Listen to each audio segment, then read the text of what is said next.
আল্লাহ পাক বলে শয়তান দুইটা আমলে সবচেয়ে বেশি বেজার হয়। সবাই চান যে শয়তান ওয়াসলতে বাইচাতে শয়তানের ঢোকা করে এটা করলাম, একটু নামাজ ছুটে গেল গা, একটু লোকটা কষ্ট পেলো আমার দ্বারা হয়ে গেল গা, দেখে এগুলো সবাই চান। আমি শয়তান থেকে বাঁচবার চাই, চাই না আমরা সবাই? সবাই চাই, আলহামদুলিল্লাহ আপনার সবাই চাই। কিন্তু কি কাজ করলে শয়তান বেশি রাইগা যায়, বেজার হয়, ওটা জানা দরকার আছে না? আছে, কিন্তু ওটা জানা দরকার। ইতিহাস দেখেন, কত বাদশারা আল্লাহরে চ্যালেঞ্জ করছে, চিন্তা করেন আল্লাহ যারা বানাইছে ও আবার আল্লাহরে চ্যালেঞ্জ করে। বাদশাহ নমরুদ, বাদশাহ ফেরাউন, ফেরাউনের নাম শুনছেন না? ফাআসা ফিরআউন রাসূলা, ফেরাউন, নমরুদ, সাদ্দাত, এমন যুগে যুগে অনেক আল্লাহ তাদের দয়া করছে, এত কিছু আল্লাহর আবার চ্যালেঞ্জ করছে, তবু আল্লাহ তাদের সময় শক্তি দিছে, তাদের আল্লাহ ছাড় দিছে। ওয়াবুদ্দুম ফিতুমা আমিয়া আমহুন, আল্লাহ ছাড় দিছে, ছেড়ে দেয় না। ছাড় দিছে কি কারণে? নিশ্চয়ই কিছু ভালো গুণ থাকতে পারে। সমাজটা হয়ে গেছে এখন একটু অন্যরকম। একটা মানুষ হয়তো বা দেখা যায় একটু বিড়ি খাইছে, কেউ বেদবি নেন না, আমি ছোট মানুষ, আমারও জ্ঞান বুদ্ধি নাই কয়ে পারেন। একটা মানুষ মনে করেন বিড়ি গেছে, এখন আপনি যদি হারা দিনের দাব দেন, এই তুমি বিড়ি খাও, তুমি খারাপ, গন্ধ, এই এগুলো যদি কন, আপনি কন একে আপনার কাছে আইবো? আপনি কন আপনার কাছে চাপবো? ইসলামটা আসলে এটা শুরু ছিল না।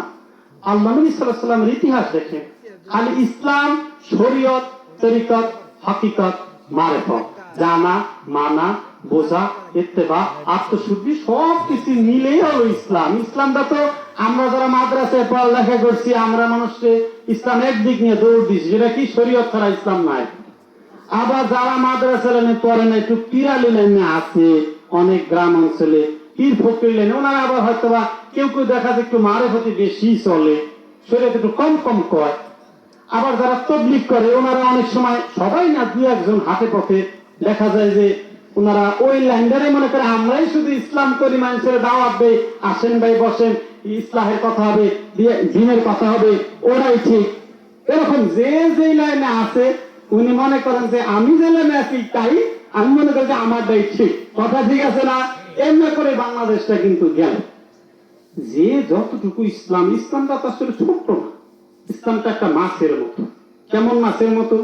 আপনি বাজার থেকে যে একটা মাছ কিনে আনছেন, এখন আপনি খানছি দিয়ে মাছটা হ্যাঁ পারবেন? তা তো পারবেন না।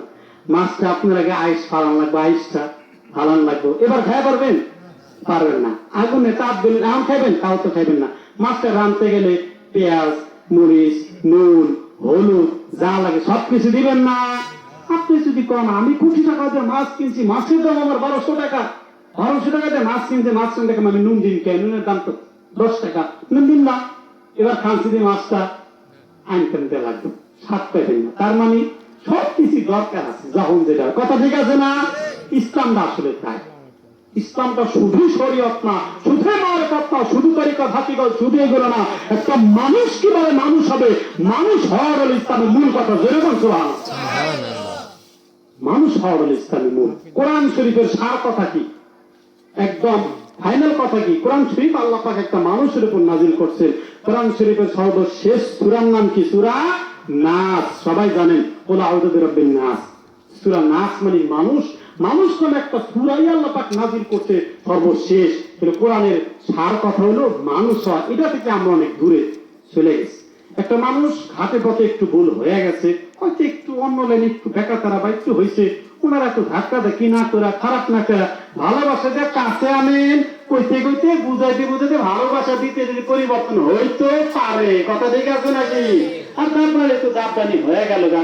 একটা উদাহরণ দিই, মসজিদে নববীর ভিতরে আল্লাহ নবী কষ্ট হইতেছে। আপনি গো কষ্ট হলে কম, কষ্ট হইতেছে? আচ্ছা, পিছনের কথা মনে আছে, কইতে আছে, সমস্যা নাই।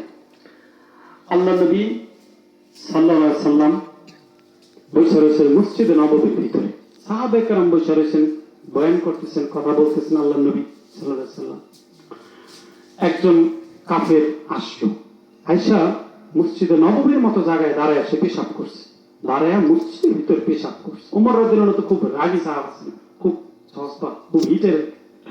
উনি বলতেছে, হে রাসূল, হুকুম দেন, তার কল্লা উড়িয়ে দেয়। আল্লাহ সাল্লাল্লাহু আলাইহি ওয়াসাল্লাম, খামোশ হয়ে যাও ওমর, থামো, তাকে তার কাজটা সারতে দাও। সে লোকটা যখন ইস্তেঞ্জার কাজটা সারলো, আপনার আমার মসজিদে, এই যে এলাকার মসজিদ, সংকার মসজিদে যদি খাড়া একটা ও ভিন্ন ধর্মে কিছু করা পারে, তাইলে তোমার ও আজকে শেষ, মনে হয় অলরেডি চিতায় পুরান হওয়া সারা এই ভাষা হয়ে যেত না। অথচ মসজিদে নবমীতে কি মনে করেন ইসলামটা কত ধৈর্যের, কত হিসাবপত্র, কিভাবে মানুষের প্রতি মানবতা নিক্ষেপ করা ইসলাম আজকে গোটা বিশ্ব পৃথিবীতে রাজত্ব আল্লাহ ইসলাম কিভাবে করছে। মানামারি করতে পারে না, মানামারি করে কি ইসলাম আসছে না, বুঝার আছে এগুলো, বুঝার ভুলের কারণে অনেক কিছু হয় না। ধাক্কা ধাক্কি করলে তো হবে না, পরের কাহিনী। আল্লাহ নবী সাল্লাল্লাহু আলাইহি ওয়াসাল্লাম যখন সে তার কাজটা সারলো, বের হয়ে যাইতেছে, তারে ডাক দিলে, বেদুইন এখানে আসলো। আসার পর বলতেছে, ওইটা তো আমাদের ইবাদত খানা, এখানে এগুলো আর কইরো না।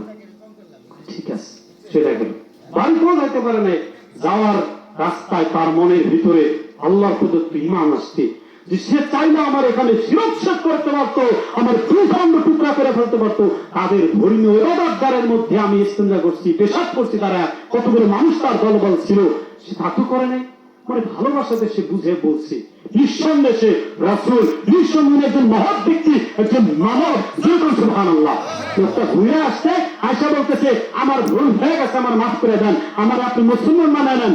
লা ইলাহা ইল্লাল্লাহু মুহাম্মাদুর রাসূলুল্লাহ সাল্লাল্লাহু আলাইহি ওয়াসাল্লাম। মুসলমান হয়ে ধাক্কা ধাক্কি করলে কি লোকটা আসতো? কোন আপনারা আসতো না।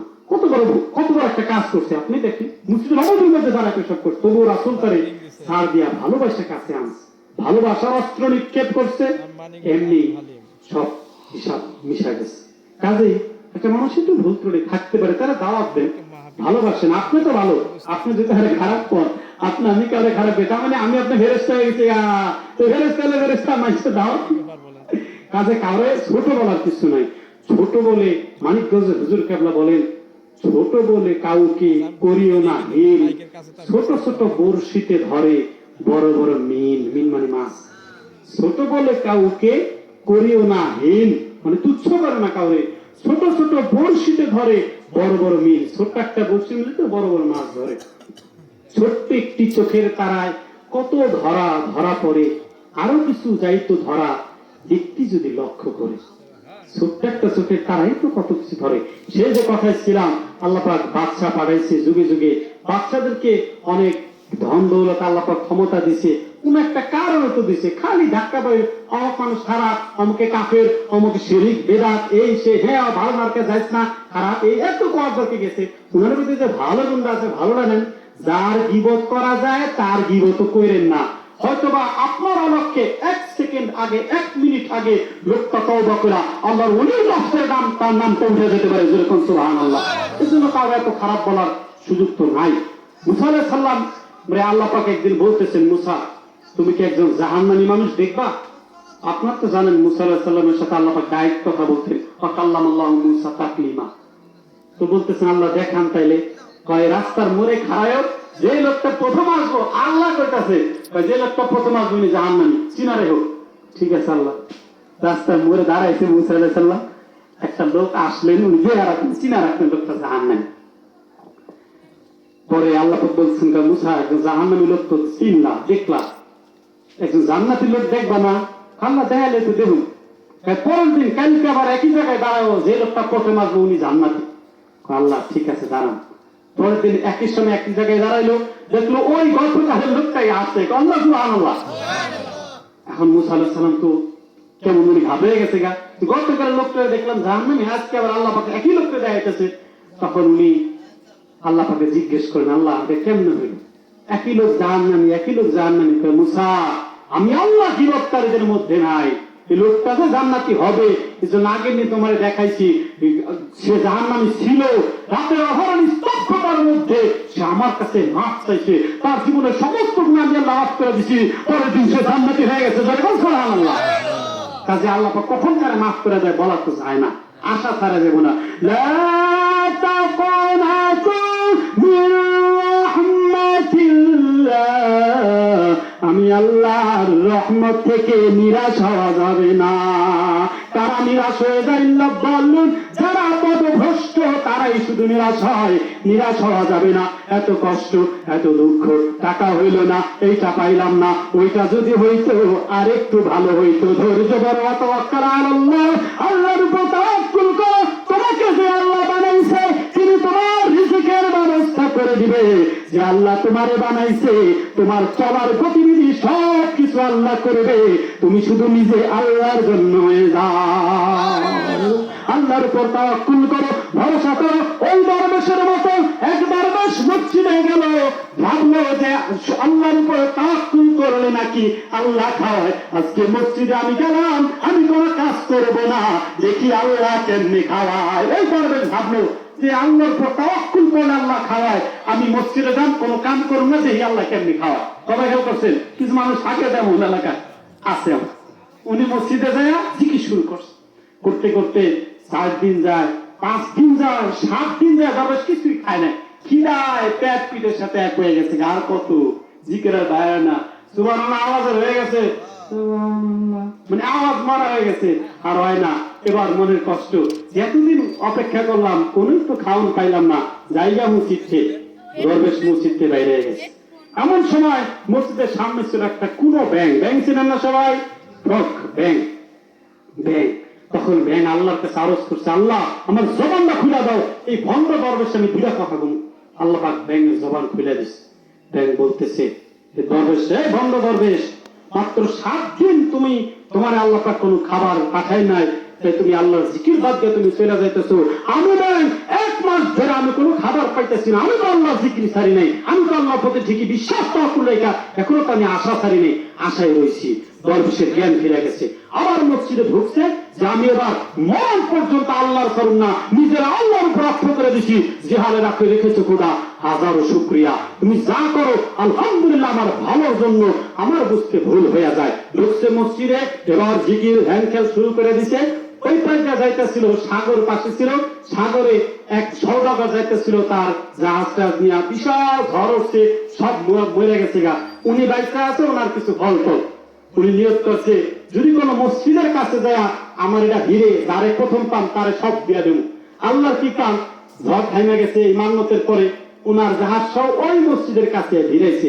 মসজিদে ঢুকে দেয় এক দরবেশ জিকির করে, তার সব কিছু দরবেশকে দিয়ে দিচ্ছে। আল্লাহ পারে কিনা? আল্লাহ অঘাতকে ঘাত করে, ঘাতকে অঘাত করে।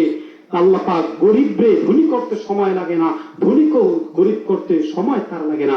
সেই কথায় যাই তো, বাদশাদের যুগে একটা প্রশ্ন থাকে যে ফিরাউন, তার সাথে মুসা আলাইহিস সালাতু ওয়াস সালামের যুদ্ধ কিন্তু একবার হয় না। একবারের কথা আমরা সবাই জানি যে নীল নদে ফিল ইয়াম্মি, নীল নদের ভিতর সে বা নদীর ভিতর সর্বশেষ যে তার সমাধি ঘটছে, মারা গেছে দলবল, একটা আমরা জানি। যুদ্ধ কিন্তু একবার হয় না। সম্মানিত আল্লাহর আশিক পাগলেরা, যুদ্ধ অনেকবার হয়েছিল। মুসা আলাইহিস সালামও ফলাফল 0, জিততে পারতেছেন না, ফিরাউনও জিতে না। এখন মুসা আলাইহিস সালাম আল্লাহরে বলেন, আল্লাহ মুসা একটা কাফের, তোমার মানে না কিছু না, আমি তো তোমার মানি, তোমার তাওহীদ স্বীকার করি, তো ওর লাগে কেন আমি পারি না যুদ্ধে, কারণটা কি? আল্লাহ বলতেছেন, মুসা ও আমার মানে না কথা ঠিকই, কিন্তু আর 3টা গুণ আমি আল্লাহর খুব ভালো লাগে। সুবহানাল্লাহ। মুসা ফেরাউন আল্লাহর মানে না, আপনারা সবাই তো জানেন আল্লাহর মানে না, তবু আল্লাহ কিন্তু 3টা গুণ ভালো লাগছে। কি বোঝেন? কাজী তখন মুসা আলাইহিস সালাম বলেন, আল্লাহ গুণগুলা কি কি? তখন আল্লাহ পাক বললেন যে তার একটা গুণ আছে, রাতের গভীরতায়, নীরবতায়, নিস্তব্ধতায়, একাকী জঙ্গলে যে আমি আল্লাহরে ডাকি, বলে যে আল্লাহ আমি জানি তুমি আল্লাহ সত্য, আমার ভুল হয়ে গেছে, তুমি আমার ভুল হয়ে গেছে। মানুষ যেহেতু চায় পানি বৃষ্টিকালকে হওয়ার, তুমি দিও, আমার ভুল হয়ে গেছে, আমি তোমারে মানি। একাকী যে আসে জঙ্গলে এগুলা কইতো ফেরাউন, একক ভাবে, একক মনে আল্লাহ এটা পছন্দ করছে।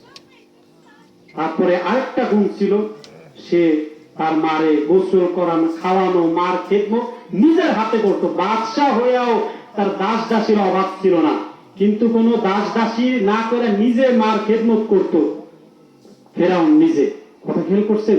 এটা আল্লাহ পাক বলছেন, আমার কাছে খুব ভালো লাগছে। তো বাদশাহ চাইলে তো চাকরি বাকরিতে করাইতে পারে, কিন্তু না, নিজের মার খেদমত নিজে করছে, এটা খুব ভালো লাগছে। আল্লাহ বলেন আরো একটা গুণ আমি আল্লাহ ফেরাউনের খুব ভালো লাগছে, এই 3টা গুণের কারণে আমি তারে ধ্বংস করি না। এই গুণটা কি? মানুষকে দান করতো প্রচুর পরিমাণে ফেরাউন, তবে নিজের হাতে দান করতো। এলাকা অমুকের টাকা লাগবো, অমুকের সমস্যা, নিজের হাতে দান করতো। মুসা আল্লাহ পাক যখন এই যে বইলা দিছে মুসা আলাইহিস সালাম রে, শয়তান শুনছে না? শয়তান শুনছে, এই তো শয়তানের কাম শুরু হয়ে গেল না। শয়তান ফেরাউনের ওয়াসওয়াসা দিল যে তুমি কি লেগা মারে নিজের হাতে খেদমত করো, মার পানি লাগবো তুমি কেন দেওয়াই গিয়া, তোমার তো এলাকা মানুষের অভাব নাই, তুমি বাদশাহ, তুমি তো কি। তখন সে চাকর বাকর দিয়া তার মানুষজন দিয়ে তখন মা খেদমত করলো, একটা সরছে নি সরছি। আরেকটা পরে ধোকা দিল শয়তানে, তো তুমি কেন নিজের হাতে টাকা দিবা, তোমার মানুষ কেন আছে, তুমি চাও তাদের মাধ্যম দিয়ে টাকা দাও, তো বেশি দাও, সমস্যা কি, মানুষের মাধ্যম দিয়ে দাও। মানুষের মাধ্যম দিয়ে টাকা দিতে গেছে, এই গুণটাও সরছে। পরে ধোকা দিছে যে তুমি এত বড় বাদশাহ, মানুষে তোমার খোদা কয়, তুমি দাবি করছো তাইতে, তুমি কেন যা জঙ্গলে আবার আরেকজনের সাধনা করো, তুমি কেন মানে আরেকজনের যাবে ডাকো কে, এটাও গেল। 3বার যখন গুণ গেছে তখন ফেরাউনের পতন ঘটছে। খারাপ ছিল ফেরাউন, সাদ্দাত সেও তো খারাপ ছিল। ইতিহাস দেখেন আপনারা, এই সাদ্দাত সে কত বড় বাদশা ছিল যে জান্নাত তৈরি করেছিল পৃথিবীকে। শুনছেন না ইতিহাস আপনারা? পৃথিবীর মুখে একজন ব্যক্তি আছে, যত বড় বড় বাদশাহ মারা ছিল ইতিহাসে, একজনই ছিল যে পৃথিবীর ইতিহাসে পৃথিবীর মুখে জান্নাত বানাইছিল, আছে না? কি নাম তার? সাদ্দাত বাদশা ছিল। কেমনে বাদশা হয়েছে? কুমনি গল্প।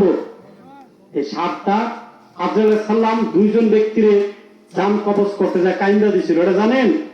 আজরাইল আলাইহিস সালাম পৃথিবীতে 2জন ব্যক্তির জান কবজ করতে যায়, উনি কাইন্দা দিছিল, কষ্ট পেয়েছিল আজরাইল আলাইহিস সালাম। এই তার মধ্যে একজন এই সাদ্দাত, তার মধ্যে একজন এই সাদ্দাত পাজি, আল্লাহর মানে নাই, আল্লাহ তার এত নাজ নিয়ামত দিয়েছে, আল্লাহর মানে নাই। কিন্তু আজরাইল আলাইহিস সালাম তো আর আল্লাহ পাকে লীলা খেলা উনি তো আর বুঝা সারে না। সাদ্দাতের ঘটনাটা হইল, তার মা তখন যাইতেছিল সাগরের ভিতরে, কঠিন ঝড় আসছে। সাদ্দাত তখন বাচ্চা শিশু, কয়েকদিনের জন্য শিশু, দুধ খায়, কয়েকদিনের শিশু সাদ্দাত। তখন প্রচন্ড ঝড় হলো সাগরের মধ্যে, ঝড়ের কবলে সব মানুষ মরে গেছে। ওর মা আল্লাহর কাছে দোয়া করে কোন রকম ভাইসা রয়েছে একটা কাঠের সাথে। এমন সময় আল্লাহ হুকুম দিয়ে আজরাইল সালাম, আজরাইল যাও ওর মার জানটা কবজ করে নিয়ে আসো। বাচ্চা কিন্তু দুধের শিশু। আজরাইল সালাম এই অবস্থা দেখা মেয়ে তখন খুব কষ্ট হয়েছে আজরাইল সালাম জানটা কবজ করতে। ওই একটা কবজ করলো, বাচ্চা শিশু তো সাগরের মধ্যে, আল্লাহ তারে ভাসায় ভাসায় পারে আনছে। ছিল ওখানে বাঘ, না বাঘ না সিংহ আর কি, যে দুটোর একটা হবে আর কি। সে বাঘ বাঘিনী, ওদেরও বাচ্চা মারা গেছে কিছুদিন আগে। এই বাচ্চাটা দেখে ওদের মনে দয়া হয়েছে যে আমাদের বাচ্চা নাই, আল্লাহ তো করতো, বাঘের মতো মানুষের মধ্যে দয়া আসবো না, আল্লাহ চাইলে সবই পারে। ফেরাউন হুকুম দিয়েছিল না যে যা পোলাইবো সব মেরা ফেলাইবো, হুকুম দিছিল না, তার ঘরেই তো আল্লাহ মুসারে বড় করছে, করছে না? আল্লাহ চাইলে সবই পারে। তো বাঘের মনে দয়া হইলে বাঘিনীর মনে ওই সাদ্দাতের দুধ খাওয়াইছিল কিছুদিন। তারপরে ওইখানে আবার একটা লোক গেল, বিশাল ইতিহাস। এমনি করতে করতে পরে এই সাদ্দাত মাটির তলে কোথায় স্বর্ণ কি এগুলো সব দেখতে পারতো, একটা সুরমা লাগানোর কারণে সাদ্দাত ওখান থেকে সে ওই স্বর্ণ উঠে ওঠে রাজত্ব তরিকার জান্নাত করছিল। তখন তারা যখন একজন দাওয়াত দিছিল আল্লাহর দিকে, আল্লাহ তো তোমারে দিছে, তোমারও মরণ হবে কোন একদিন, কুল্লু নাফসিন যায়িকাতুল মাউত। সে মানে চ্যালেঞ্জ করছে আমার জান্নাতে আমি যাবো। সে যখন জান্নাত বানাইছে 100 বছর ভরে, যখন জান্নাতে যোগ্য একটা পাও দিল, এমন সময় পিছন থেকে একজন মানুষ তারা ডাক দিচ্ছে, শোনেন একটা কথা। পরে ঘুরে তাকাইছে, দেখে একটা ভিক্ষুক। বলে কি চাও তুমি? টাকা দিতে। ভিক্ষুক বলে আমি টাকা নিতে আসিনি। তুমি কি চাও? আমি যেটা আছে আপনি সেটা দিবেন, আজকে তো আপনার ঈদের দিন, আপনি তো আপনার বানানো জান্নাতে যাবেন, বেহেশতে যাবেন। ঠিক আছে, আজকে তুমি যেটা চাও ওটাই আমি দিন। ভিক্ষুক আর কি চাইবো? তুমি কি চাও? আমি তোমার জানটা চাই। এই তুমি জান চাও, তুমি কে? আমি আজরাইল। আমি একবার খালি জান্নাতে যাই আর আসি, আল্লাহর হুকুম নাই, জান্নাত কবজ করে নিয়ে গেছি। নিজের বানানো জান্নাতে যাইতে পারে না। তখন আজরাইল আলাইহিস সালামের জীবনে 2বার তখন খুব কষ্ট হয়েছে রুহুটা আনতে। আজরাইল আলাইহিস সালাম আল্লাহরে বলতেছেন, আল্লাহ এত কষ্ট করে সাদ্দাত জান্নাতটা বানালো, এত 100 বছর ভইরা, একটু নিজের জান্নাতে একটু যাইতো, তারা যাইতে দিতে কয় আজরাইল এই সাদ্দাতকে তুমি চিনো? আল্লাহ আমি তো চিনি না। ওই যে কত বছর আগে একজন মহিলারে তুমি জান কবজ করছিল, একটা দুধের শিশু, তার সাথে ছিল সাগরের ভিতরে মনে পড়ে? হ্যাঁ আল্লাহ মনে আছে। এই ছেলেটাই আজকের সাতটা হিসাব পত্রে। কাজেই এই যে আল্লাহ পাক ফেরাউনের ধ্বংস করার কতগুলো কারণ ছিল। সাতটা তো অনেক দান করতো, দান করলে মানুষের বিপদ আপদ কাটে। সম্মানিত আল্লাহর আশিক পাগলেরা, তো এই যে দান সদকা, শুধু যদি একটা মানুষ আলেম হওয়া এক জিনিস, মানুষ হওয়া আলাদা আরেক জিনিস। ডাক্তার হওয়া এক জিনিস, মানুষ হওয়া আলাদা আরেক জিনিস। একটা পদে একটা উন্নত বড় কিছু হইলেন, ভালো পদ পাইলেন, ওরা এক জিনিস। মানুষ হওয়া আলাদা আরেক জিনিস। আছে না হাতে হাতে গ্রামে কতজনে কত বড় বড় টাইটেল ডিগ্রি, বড় মুফতি, শেখুল হাদিস, মুফাসসির কোরআন, হয়তো বা দেখা যায় আদবের একটু ঘাটতি হইতে পারে, একটু বেখেয়ালে কত কিছু। মানুষ এক জিনিস, আলম হওয়া আলাদা আরেক জিনিস। আমার রাসূল তার শানে আল্লাহ পাক সাহাবীদেরকে আদববান মানুষ হওয়া শিখেছে। কেমনে? লা তারফাউ আসওয়াতাকুম ফাওকা সাওতিন নবী ওয়ালা তাজহারু বিল কওলি ইলা আখিরিল আয়া। হে সাহাবীরা, তোমরা আমার রাসূলের সামনে গলার স্বরকে উঁচু করো না, ভদ্রচিত আচরণে কথা বলো। জোরে বলো সুবহানাল্লাহ। হযরত আলী রাদিয়াল্লাহু আনহু মসজিদ নববীর আসরের নামাজের ওয়াক্ত প্রায় চলে যায়, উনি দেরি করে আসতেন। আল্লাহ নবী বলতেছেন, আলী গো তুমি দেরি করলা কেন? তুমি কি জানো না সবাই তোমার জন্য অপেক্ষা করতেছে, নামাজ আদায় করবে জামাতে? আলী রাদিয়াল্লাহু আনহু বলেন, হে রাসূল, আমি তো আমার সামনে একজন বৃদ্ধ ব্যক্তি যাচ্ছিল, ওনাকে পাশ কাটিয়ে কিভাবে আমি আগে আসি বেদবি হয়ে যায়, তাই তো আমি পিছনে পিছনে আসার কারণে দেরি হয়েছে, এই কারণে দেরি হয়েছে, ক্ষমা চাই। এর নাম হলো সাহাবী। জোরে বলুন সুবহানাল্লাহ। কোরআন শরীফ বলেন, হাদিস শরীফ বলেন, সার কথা একটাই, সেটা কি? মানুষ হওয়া। ডাক্তার হলেই মানুষ হওয়া যায় না। মানুষ সত্য বলে কি, অনেকে বলে সেগুলা আলেম না, জ্ঞান পরিমাপ ভদ্র শব্দ কয় না, এলাকায় আছে না? যে মাদ্রাসায় পড়ে না জীবনেও ভদ্র শব্দ বলা খুব অমায়িক কয় না, আছে না এলাকায়? আছে। ভদ্র শব্দ হওয়া, মানুষ হওয়া সম্পর্ক কিসের সাথে, এটা আগে বুঝতে হবে। আপনি আমি দেখেন, দুইটা চিজে মানুষ সৃষ্টি, মানুষের ভিতরে দেহ রুহ, দুইটা জিনিস আছে না? আছে তো। আজও কাল সবারই মরণ, এটা সত্য। দুইটা জিনিসে মানুষের ভিতরে, দেহ রুহ। আজকে যদি কারো কাশি হয়, কি কয়? ডাক্তারের কাছে নু যায়, ওষুধ নিয়ে আসি। জ্বর এলে তার ওষুধ তো বাঙালিকে একটাই, জ্বর এলে দে নাপা লাগায়, নাপা খায়। জ্বর, ঠান্ডা, কাশি, ব্যথা, যত রোগ ওষুধ খান। কিডনি সমস্যা, ডাক্তার কাছে যান। হার্টের সমস্যা, হার্ট ফাউন্ডেশনে চলে গেলেন। পঙ্গুর সমস্যা, নিটোরে চলে গেলেন ঢাকা শ্যামলীতে। যে কোনো আপনার দেহের রোগের সমস্যা হইল, ডাক্তারের কাছে গেলেন। হাদিস শরীফের মধ্যে যে গেছে, কলব নামক একটা জায়গা আছে, ওটার ভিতরে রোগ হতে পারে।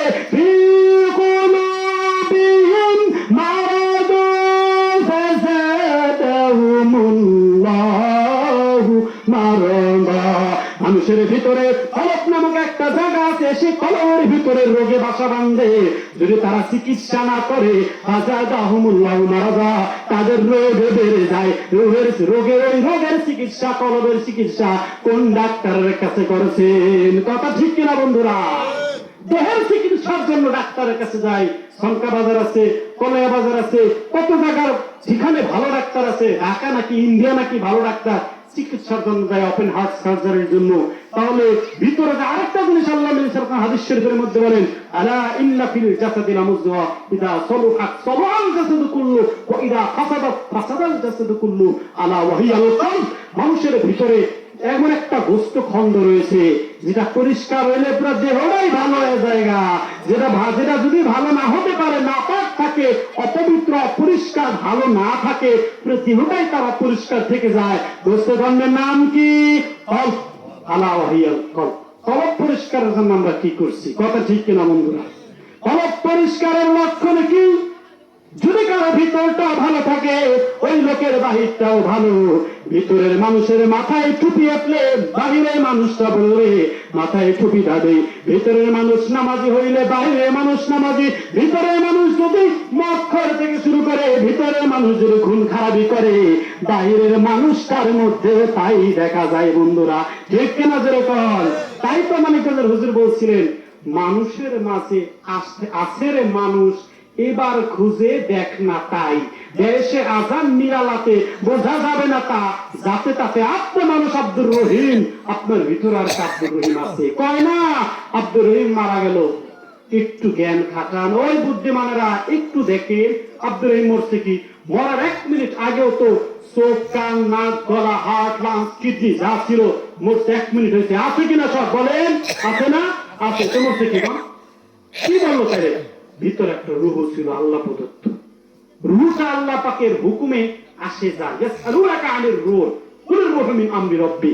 রূহটা ভিতরে আসে আবার যায়। জীবনের মতো আল্লাহর হুকুমে রূহটা আল্লাহ পাক কব্জ করে নিয়ে গেছে। এর লেগে সেটা করছেন মারা গেছে। আপনার দেহের খোঁজ খবর নিচ্ছেন, দেহের পানি লাগবো পানি খান, খোঁজ খবর নিচ্ছেন, ভাত খান 3 বেলা, এটার প্রয়োজন সকালে হাঁটেন বিকালে হাঁটেন, আর যা যা প্রয়োজন দেহের সব করছে। ভিতরে একটা জিনিস পাঠাইছে আল্লাহ, ওদের কি খোঁজ দিচ্ছে আমরা কোনোদিন? ওদের কি খোঁজ নেওয়ার দরকার ছিল না? যে ভিতরে কে আসে কে যায়? কে আসে যায় মানে অনেকে ভাবতেছেন যে আসে আবার যায় কেমনে রুহু, অনেকে ভাবতেছেন রুহু তো একবারে বাইরে যাবে, আসে আবার যায় কেমনে। বলি, বন্ধু থাকে আমেরিকা, আপনি আছেন বাংলাদেশে, রাত্রে ঘুমের ঘরে বন্ধুর লগে চমচম খাইলেন, মজাও পাইলেন, আপনি তো হয়ে রয়েছেন মামলা বিছানা, গেল কেন? কম উত্তর দেন, গেল কেন? রুহু আবার আসে। এভাবে চলতে চলতে কোন একদিন চলে যাবে। এই যে ভিতরে যে রুহুটা যায় আসে, খোঁজ তো কোনোদিন নেওয়া হইল না। তার পরিচয় কি, তার কাজ কি, রুহের সাথে কানেক্টিভেট দেহের কি কি হিসাবপত্র, কবরে শাস্তি হবে রুহের না দেহের, হাসরের ময়দানে কে উপস্থিত হবে রুহু না দেহ, এগুলো তো একটু খোঁজ দিলাম না। এই যে ভিতরে যায় আসে কে, এই জায়গায় সেই কবিতার কাব্যিক প্রতিভার মধ্যে বলে, খাঁচার ভেতর অচিন পাখি কেমনি আসে যায়, কেমনে, একটু ভাবার কথা এগুলো, কেমনে আসে যায়, কেমনে আসে যায়।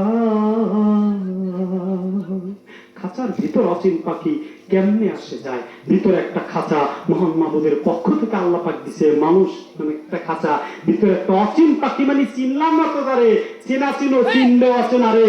এই ভিতরে যে রুহু, আপনি নিজেরে চেনেন মানে আরাফা নাফসাহু ফাকাদ আরাফা রাব্বাহু, নিজেরে চিনলে অচিন, আল্লাহ অচিন, আল্লাহরে চেনা হবে। ভিতরে একটা অচিন পাখি, রুহু নামক পাখি আসে খাঁচার মধ্যে, আবার যায়, আসে যায়, তার তো চিনলাম না, একটু চিনার দরকার ছিল। এই রুহু, এই কল্পের যে কথা ছিল, এই রুহুর একটু খোঁজ খবর নিতে হবে। রুহুর খোঁজ আমি তো নিতে পারবো না। মানিকগঞ্জ থেকে আপনাদের সংখ্যা, আমি অবন্দাবন্দা আসছে আপনাদের ভালোবাসায়, একা একা আসতে পারি নাই।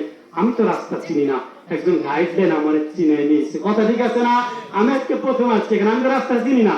আমি রাস্তা আসলে যদি ভাবতাম কি বেড়া মানুষ, আমি যাই মানিকগঞ্জ সংখ্যা একাই পারো, কারো সাহায্য লাগবো না, পারতাম নি। কোন খেয়ে কোন খালে কোন নদীর তলে যা মরে উঠতে শেষ, একা একা হয় না, একটা মাধ্যম লাগে। এই জায়গায় আইসা বাংলাদেশে একটু হেরফের হয়ে যায়। কি হেরফের হয়? কমুনি বাংলাদেশে এই জায়গায় আইসা কিছু কিছু মানুষ কয় যে পীরের কাছে যাওয়া লাগবো। দেখছেন না অবস্থা? ওনাকে কথা, যারা কয় পীর কথা কোরআন শরীফে নাই, আমি হাগো পক্ষে আছি, কেউ চলে যান না, কথা হলেন পুরালা পরে যায়। যারা কয় পীরের কথা কোরআন শরীফে নাই, আমি হাগো পক্ষে আছি। আসলে তো পীরের কথা কোরআন শরীফে নাই, তাগো আমি কমু নামাজের পড়েন না কে হুজুর, নামাজের কথা তো কোরআন শরীফে নাই। হুজুর কি কন, রোজা রাখেন না, আমরা মাস আইতাছে, কে রোজার কথা তো কোরআন শরীফে নাই। কেমন কথা হইলো? নামাজের কথাও নাই কোরআন শরীফে, হাসা কথা কইতাছি, নামাজের কথাও নাই কোরআন শরীফে, রোজার কথাও নাই, পীরের কথাও না। কেমন হইলো? পীর শব্দটা হলো ফার্সি শব্দ, সবাই জানেন এগুলা। পীর ফার্সি শব্দ, কোরআন শরীফ কোন ভাষায় লেখা? আরবি ভাষায় লেখা। কোরআন শরীফ ফার্সি শব্দ কেমনে? কোরআন শরীফে কোন বাংলা শব্দ আছে? এক বাঙালি গেছিল সৌদি আরবে, যায়া থাকলো বছর খানেক, থাকার পরে বাংলাদেশে আসছে, আসার পর মানুষের যে গেছে হাজ তো হস্টেস করে এলেন, থাকলেন, ট্যুর করে এলেন, কি বলছে সৌদিরা কেমন কোন ভাষায় কথা কয়? কয় ওরা তো আসলে আর বেশি কথা কয় না, আজানটা বাংলায় দেয়, আজানটা বাংলায় দেয়, বুঝছেন না? আজান কথা হনতে হনতে প্রত্যেকটা মসজিদে মসজিদে বাংলা মতো হয়ে গেছে। তাই আর বিজয় কথাটা সৌদিরা আসলে আজানটা দেয় বাংলায়, সৌদিরা আজান বাংলা। এটার কারণ হলো যে আরবি সবসময় আজান শুনে, তো কোরআন শরীফের ভাষা হলো আরবি, আর নামাজ পীর শব্দটা হলো ফার্সি। ইংরেজিতে কয় টিচার, মাস্টার, প্রফেসর, বাংলায় কয় শিক্ষক, গুরু, উস্তাদ। এখন আপনি ক্লাস 1 থেকে বুদ্ধিমান, আপনারা সবাই বোঝেন। ক্লাস 1 থেকে কোন কোন ব্যক্তি আছেন মাস্টার্স পর্যন্ত পড়ছেন, কোন স্যারের কাছে যান নাই? আল্লাহু আকবার, একজনও নাই। বুঝা যায় মাইকের সার্ভিস ভালো। তার মানে একজন উস্তাদ লাগছে না? কোন গাড়ি চালায়, যারা ট্রাক চালায় একা একা শিখা পারছে না? এই যারা হুন্ডা চালায় পারছে না? পারে না, কোনো কিছুই কিন্তু একা হবে না, একটা উস্তাদ লাগে। মাস্টার্স পর্যন্ত পড়তে যদি একজন শিক্ষক লাগে, একা একা এমবিবিএস ডাক্তার হওয়া যায় না। একটা আপনি ডাক্তারি শেষ করার আগে আরেকটা ডাক্তারের অধীনে 3-4 বছর ইন্টার্নি করে ডাক্তার হওয়া লাগে। একা একা কখনো ট্রাকের ড্রাইভার যাকে উস্তাদ বলে উস্তাদ হওয়া যায় না, একজন ড্রাইভারের সাথে থাইকা হওয়া লাগে। তাই যদি হয় বন্ধুরা, তাহলে মহান মাবুদ আল্লাহরে আপনি পাবেন, আল্লাহর রাস্তাটা জানবেন। একা একা হবে কিনা আপনারা বলেন? এটাও কোনোদিন হবে না। এলে গেল পীর কয়, উস্তাদ কয়, কেউ শায়েখ কয়, কেউ মুর্শিদ কয়, কেউ আল্লাহর ওলি কয়। এই হলো কথা। পীরের কথা কোরআন শরীফে নাই। কোরআন শরীফ আরবি শব্দ, তবে এর বিকল্প যে শব্দটা ওটা কোরআন শরীফে আছে, সেটা কি?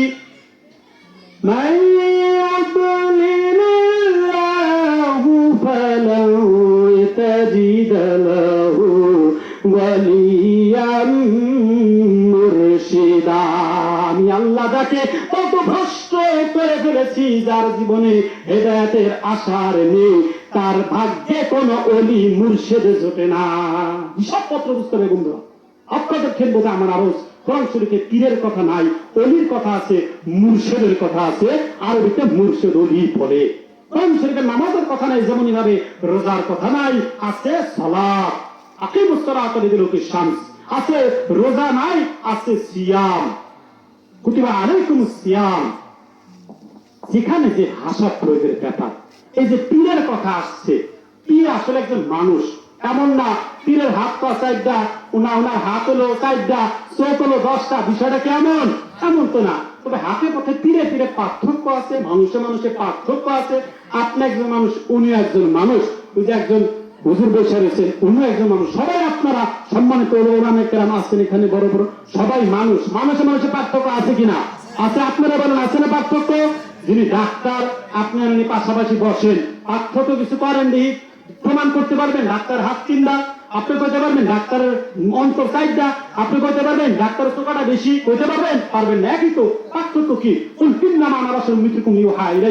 আল্লাহ পাক বলেন, হে নবী আপনি বলে দেন, আমি দেখতে তোমাদের মতো মানুষ, কিন্তু ওহী নাযিল হয় আমার ভিতরে। যেরকম সুবহানাল্লাহ।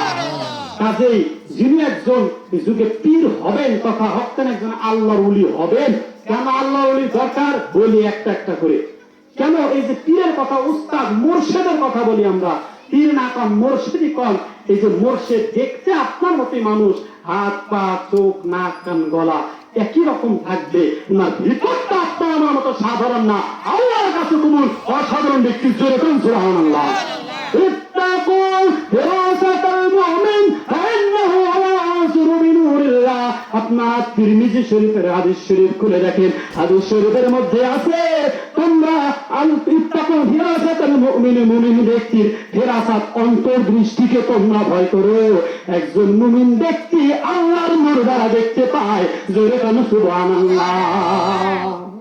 হযরতে ওমর রাদিয়াল্লাহু আনহু মসজিদে নববীর ভিতরে খুতবা দিতেছে। খুতবা দিতে প্রায় 1200 মাইল দূরে একটা যুদ্ধের জন্য উনি দল পাঠাইছে। দলের সেনাপতির নাম ছিল সারিয়া।